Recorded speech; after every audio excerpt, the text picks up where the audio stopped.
Hello, welcome back to What's Buzzin Breck, a Breck Live podcast. Restart, I forgot. I can't forgot. The podcast that keeps you buzzing with all things Breckinridge County. I'm Briley Smith, and today I'm with Miss Kaitlin Hobbs, a veterinarian from Hardinsburg Animal Clinic, who will be joining me today. How are you doing, Kaitlin? I'm good. Thanks for having me. So let's get right into it. So tell us a little bit about yourselves. My name's Kaitlin Hobbs. I'm a veterinarian. I work here in town at Hardinsburg Animal Clinic. I am originally from Alabama. I went to college at Auburn, graduated there in 2013, and then moved here after graduation.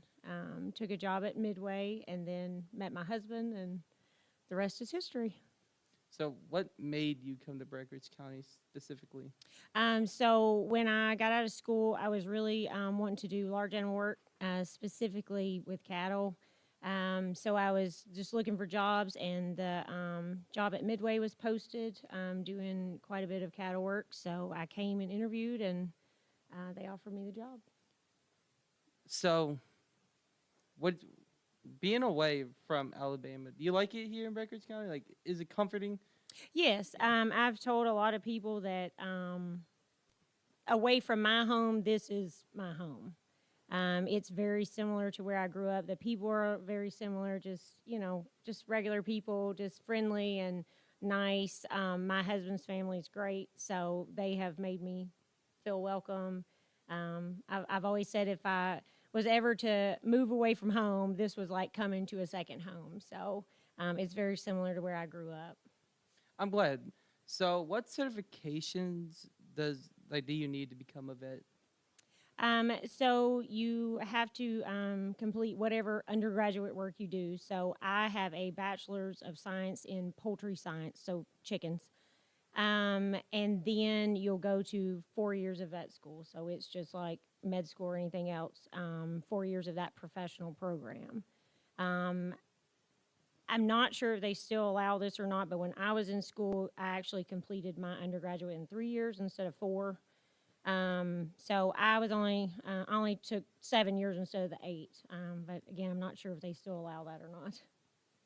I don't know if they do either, but chickens. I like chicken. Big fan of chicken. Me too. So, what kind of services do you offer at your business? So we offer mostly small animal services now. We still do some large animal work, cattle, horses, goats, that sort of stuff, but not a lot. We mostly are just in the clinic with small animals. So we offer full surgery, so, spays, neuters, broken bones. We do that sort of stuff, dentistry. Most surgeries, there are a few things I don't do that we would refer out, but most surgeries I do. We offer wellness, shots, deworming, that sort of stuff, sick animals, pretty well a full service. We have an ultrasound machine, we have x-ray, we have in-house blood work, we have a laser for laser therapy, so Laser quite therapy. a few things. Yes. So you can use it for like if a dog hurts its back and you have a lot of inflammation and pain, so you run this laser over it, and it helps get help with the inflammation deep in the tissues. I actually use it on my own neck because I have some herniated discs there. Vet clinics, if you have muscle pain, apparently. I mean, Take notes.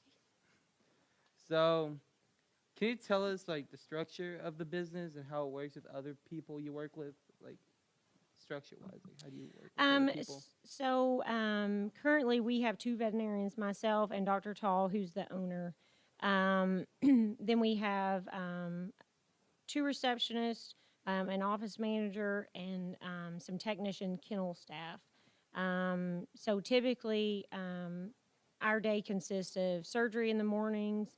While me or Dr. Tall or both of us are doing surgery, that's typically the time where the technicians are taking care of sick animals, things that are in the hospital, doing that type of stuff. And then throughout the day, we start seeing appointments. The afternoons, we mostly just see appointments. But typically, we try to have both of us there, but there are a couple days a week, there's only one vet. So We try to structure it where we could be seeing appointments and doing surgeries all at the same time. What kind of surgeries do you like do on animals? Because that kind of like piqued my interest. Like what like So we do a lot of spaying and neutering. So, Love you it. know, we don't want unwanted puppies and kittens. I do a lot of those. I do a lot of tumor removals. So we see a lot of cancers and things in dogs and cats. I do a lot of dental cleaning. So cleaning teeth, you know, getting rid of teeth that are bad. Sometimes I do some oddball surgeries, you know, sick dog type things. Amputations. Sometimes when animals break their legs, they can't be fixed unless you send them to like a specialist, and it costs a whole lot of money. So do a fair amount of that sort of stuff. so I can assume like your customer base is a lot like pet owners and farmers, stuff like that. Yeah, most of it, most of what we do now are pets. We don't do near as much large animal work anymore. So a lot of it is pets. Yeah. So how is it easy to work with other businesses and farms, or do you just like We don't work a lot with other businesses. We have some relationships with the other veterinarians locally. Since COVID, we've had a lot of trouble with things going on back order, things you wouldn't think of. So, you know, we may call and try to order, you know, needles or something that we use a lot, dewormer, and they'll say, oh, that's on back order. And so we may call the other clinics and see, hey, can we borrow this? Do you have any? They may call us. So that has changed a lot with COVID, and I don't know if it'll ever go back. Otherwise, we don't do a lot with other businesses. You know, we have some farmers that come in and, you know, buy vaccines and things like that from us, but that's probably most of it. so you still have back orders to this day from COVID? They're not still from COVID, but I think they are a product of COVID, yes. That's still crazy. How, Yes. Like how everything's still backward from Yeah. 5 years ago. Yeah, I don't things remember are. COVID that well. I do. Probably 'cause I was sick and dying in bed for most of it. Yeah. But so, what are some challenges you faced coming here and starting out for your business? Like, Probably the biggest thing for me was being, I was 25 years old when I moved here. So being a 25-year-old female coming to do cattle work, a lot of old farmers didn't know about that at first. So that was a challenge at first. But, you know, most all of them, once we met and stuff, now they're still friends of mine. So that was probably the biggest challenge. Like I said earlier, I came by myself. So I wasn't married, no kids, no family here. I didn't know a soul. I just packed up and moved and came here. So, you know, the first few weeks was kind of, it was just odd. You know, you go to work and you're busy all day, but then you leave work and it's like, what do? I don't have any friends. I don't know anyone. I don't know where anything's at. So, you know, the first maybe 3 or 4 weeks was kind of odd to me. But then, you know, once I started making friends, meeting people, that really opened up a lot of things for me. so moving you didn't forward. get like homesick at all? Like, you don't miss Alabama? Well, I moved out when I turned 18, so I haven't lived at home in my parents' house since I was 18. So I moved out, went to college. From college, came here. So, I mean, I still get homesick. I love my family. I talk to my parents at least twice a day, every day. That's good. So, you know, I do get homesick, but we are still very, very close. So, you know, and again, my family here is fantastic. So, you know, I don't feel like I'm married in. I feel like I am part of that family. So that really helps a lot. I think the hardest thing to do when you leave, you know, your home is adjusting. Oh, yeah. Yeah. Well, I'm glad you're adjusting. Yeah, So me are too. you? So back to business wise, are you looking to expand your business at all? Well, I think that is always a possibility. You know, currently, I don't know if that's really on the radar. We have talked a lot about hiring a third vet just because it's just busy all the time. It used to seem like a lot of times, you know, in the winter months and stuff, we would get a lot slower around Christmas. Now it seems like we're just busy all the time. It used to be that spring and summer were the busiest times, but, you know, now it seems like we're busy all the time. So, there has been some talk about, hiring a third vet to try to take on that extra workload. So how many people or animals do you think you see a day, like on average? Oh gosh. That's scary. Oh gosh. I don't know that I could even answer it. Yesterday I was busy from the time I walked in at 8 o'clock until the time I left at 5.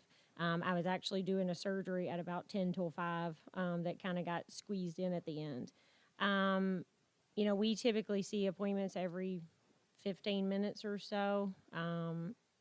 I'd say just on an average, depending on what we see, because sometimes those appointments are a litter of, 10 puppies, and sometimes it's one dog. But, probably on average, I'd say at least 50 animals a day, something of that. 50 animals a day? Probably somewhere in that range. I can't even imagine 50 animals a day. It's a busy day. So, let me look at my paper here. So, are there any challenges that you're facing right now as a vet? Or do you think you got everything situated? Well, for me personally, I don't know that I personally have any challenges.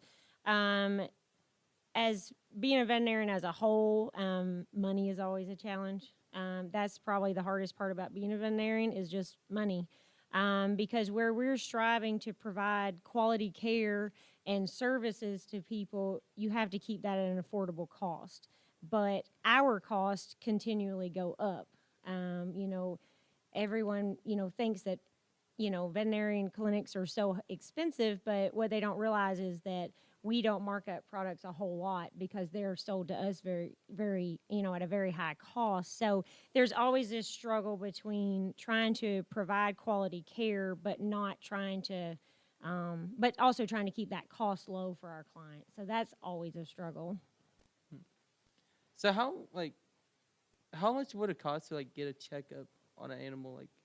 So usually? Our office visit is $45. That gets you in the door, gets an exam, talk about what problems you have, that sort of stuff, and then it just goes from there. Okay. So what's the most expensive surgery you could get on let's say a dog? Well, the most expensive kind of stuff would be if you were referred to a specialty clinic dogs that hurt their back, things like that. Those surgeries end up being between $6,000-$7,000. That's a big number. Yeah. That's too many zeros. Okay. How is your work and home life balance? Was it hard to achieve that balance between those two? Yeah, that's a big struggle for a lot of people. I have been very blessed with my job. For the last several years, I've worked 3 days a week, which gave me a great time to be with my kids. My kids are 7 and 8 right now. So I got to be at home with them quite a bit when they were younger. Now I typically work 4 days a week, which still gives me, a couple days off to be able to, pick my kids up. That's a huge struggle for veterinarians because most veterinarians do not have the schedule I have. I used to work 6-7 days a week. I used to be on call. I worked every holiday. I've worked night shift. Those things are not conducive for a good home life. So I am very blessed to be where I'm at, but I've also chosen to do that. And that may come at the, a pay cut or whatever it is. But that's super important. It's important for me. My family is first for me. My job is after them. I feel like it's a good thing to put family first. So yeah. So you rather have the position you have now instead of a 6 day a week, better paying job as a vet? Absolutely. But that's a good answer. Is there a certain part of your job that you enjoy the most? I like surgery. I enjoy doing surgery a lot. I was not expecting that answer. Oh, yeah. I love surgery. It's fun. It's like a puzzle. You just have to figure it out. Like a puzzle? I feel like that puzzle's pretty crucial if you get something wrong. Well, try not to get it wrong. That's a scary puzzle. Oh, it's fun. No. Surgery's really fun. I enjoy it a lot. What does this connect to again? They always tell us in school, when in doubt, cut it out. So I just go by that. If you're a doctor watching this, do not take that advice. Oh, they've already heard it. They know. Do not take that advice.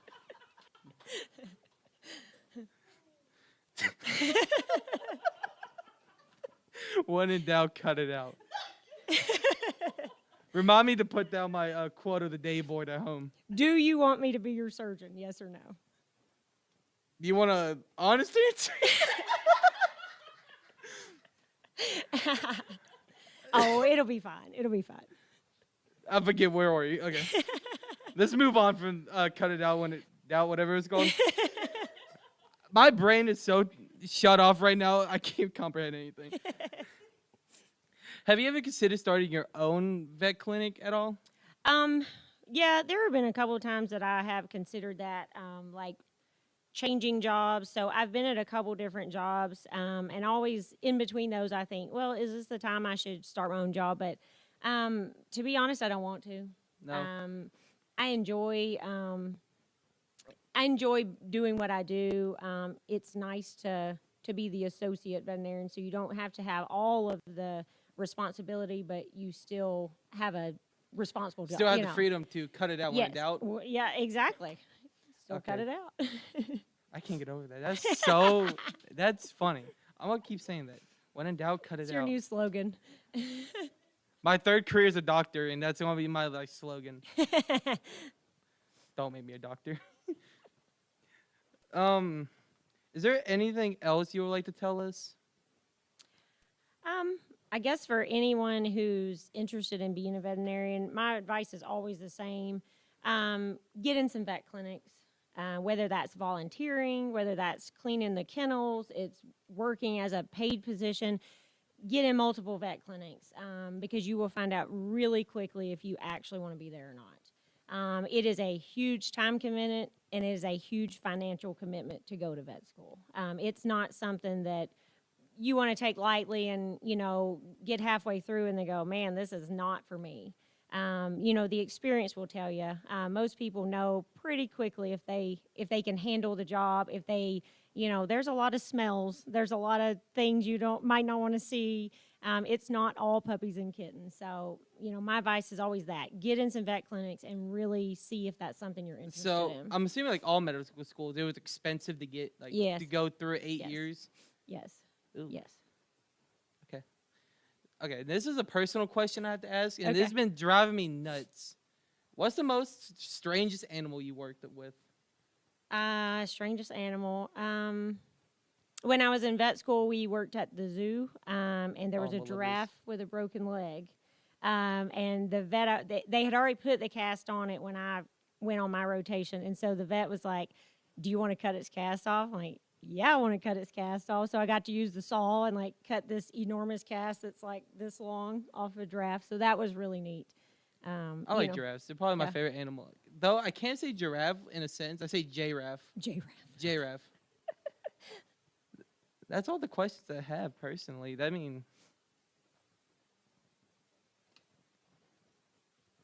Everything she said was hilarious. Come on, there's gonna be one question out there.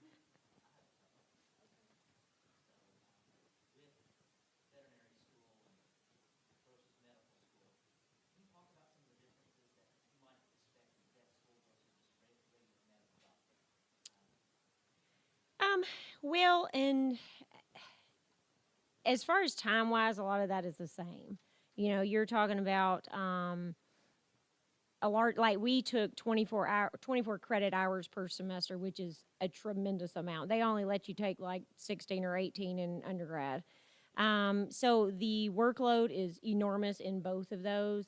Probably the biggest difference in human med school versus vet school is we learn multiple species. So where, human medicine, we're focusing on humans and human anatomy. We're talking about cats, dogs, which are not the same. Cats are not just small dogs. Goats and sheep are different than cows. Horses are different than everything. And then you move into birds of prey, raptors, eagles, those type things. You move into reptiles. It just goes on and on and on. So I think the actual amount is probably worse in vet school than med school. Was being when you Did you decide to become a vet as your first job option, or was it something you picked up later? No, when I was probably 5 years old, I knew that that's what I wanted to do. Like I said, I grew up on a farm, so I've always been around animals. Um, my family actually owned and operated a meat processing plant, so I've kind of been around a lot of things my whole life. My granddad did most all of his own vet work, so I always helped him with things. So he was probably a big influence in that. But no, I've always known, and I've always known that I was going to be a vet. I've always known I was going to Auburn. There was no second choice. That's what I was going to do. Okay, so you decided to become a vet. Yeah. Okay. I think being a vet would be fun if I wasn't terrified of cows. Well, you don't have to work with cows. Listen, like, animals scare me sometimes. Like, certain animals do. Dogs don't like me. Well, then maybe you shouldn't be a vet. Listen, you can show me the nicest dog, it'll, like, growl and bark at me. Like, what did I do to it? Yeah, it is a fun job. There are days that are very stressful. There are days that are very long. But as a whole, I enjoy what I do. If you can find a job that you enjoy what you do, there's always going to be bad days. It doesn't matter what you're doing. But if you can find a job that you enjoy and make a career out of that, I think that's the goal. My career is going to involve animals, too. Yeah. It's called culinary. I like that. I like that. You know, I like animals. Have you ever had to do a surgery on a fish? No fish Okay. surgeries. I've seen that somewhere before. A vet did a surgery on a fish. I'm like, how is that fun? Yeah, I think there's people that do it, but I don't do any fish surgeries. Any other questions for Miss Kaitlin Hobbs?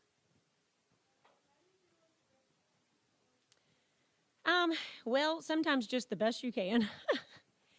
So, luckily we don't see a ton of really aggressive animals. Most of the time they're scared. Occasionally you will get some that truly are aggressive.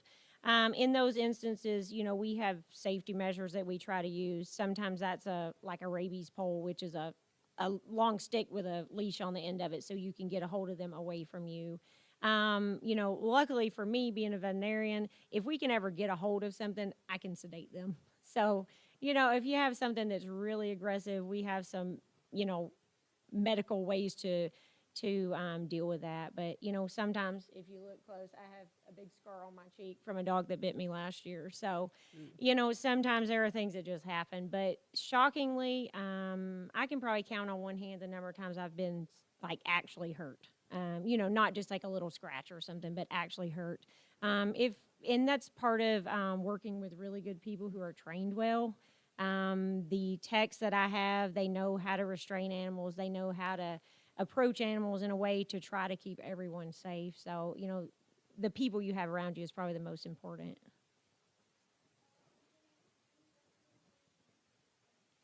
And that kind of just depends on what the circumstances are. So, like with this, I actually went to the doctor because I had to have some, like, it had to be put back together. And so you have to fill out, it has to be reported to the health department for rabies concerns. This dog I've known him since he was a puppy. So he was up to date on vaccines.